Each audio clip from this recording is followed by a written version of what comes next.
There is a rule in human history that has never been broken.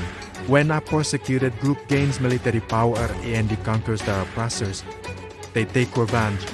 The Romans crucified thousands after conquests.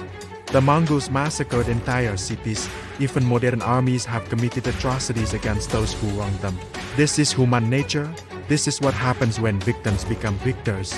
Except once. In the year 630 C, on the 20th of Ramadan, 10,0 Muslim soldiers marched into Makkah.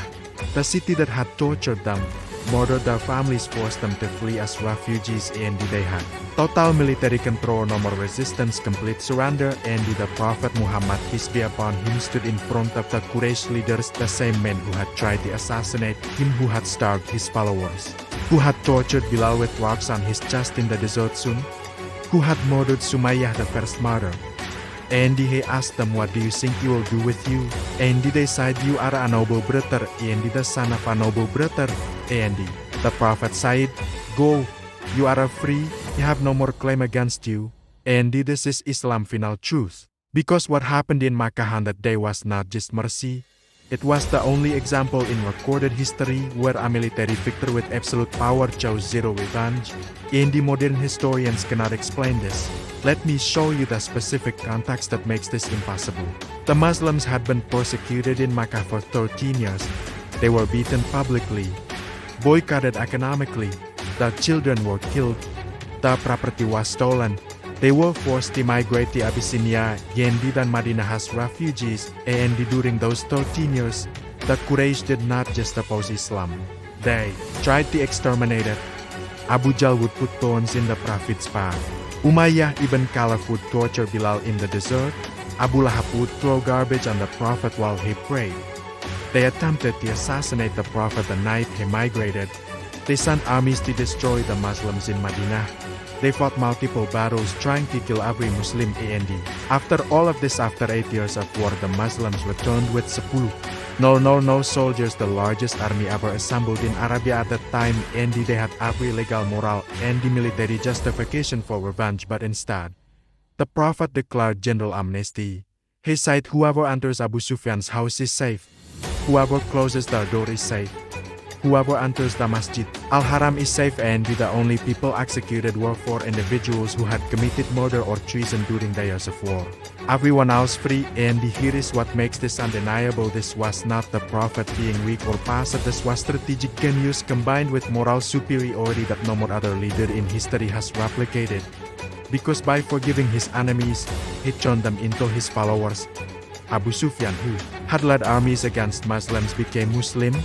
Hind, who had chewed the liver of Hamza, the Prophet's uncle, became Muslim. Ikrimah, the son of Abu Jahl, who had fought Muslims in every battle, became Muslim, and the latter died as a martyr. The entire city that had been Islam's greatest enemy became Islam's strongest supporters. And this was not just religious conversion, this was psychological transformation. Because the Quraysh expected. Thus they expected slavery, they expected their city to be destroyed like every other conquered city in history, but instead they got mercy. And that mercy broke them, it shattered their pride, it destroyed their justification for opposing Islam. Because how can you claim Muslims are violent when they forgave you after you tortured them? How can you claim Islam spreads by the sword when the Prophet had a sword and he chose not to use it? And this is where most Muslims fail. You know the conquest happened. You know it was peaceful. But you do not understand the strategic brilliance. You do not understand that this was the most effective military victory in history, not because of violence but because of mercy. You do not understand that the Prophet turned his greatest enemies into his most loyal followers by doing the one thing human nature says is impossible: forgiving without condition. And here is what non-Muslims need to understand. If Islam spread by the sword, if Muhammad was a warlord, if Muslims were violent conquerors, then Makkah should have been a bloodbath. This was the moment 10,000 soldiers, total control, justified revenge, and instead amnesty, and you cannot explain this with political strategy alone, because political strategy says eliminate your enemies. You cannot explain this with military tactics, because military tactics says secure power through fear. You can only explain this with Islam, with the Quran that says forgiveness is better than revenge, with the Prophet who practiced what he preached even when it cost him, even when his companions wanted justice, even when human nature demanded blood. And this is Islam's final truth. This is the evidence that Islam is not what the media portrays, because the most significant military conquest in Islamic history was bloodless, it was merciful, it was strategic genius wrapped in moral superiority.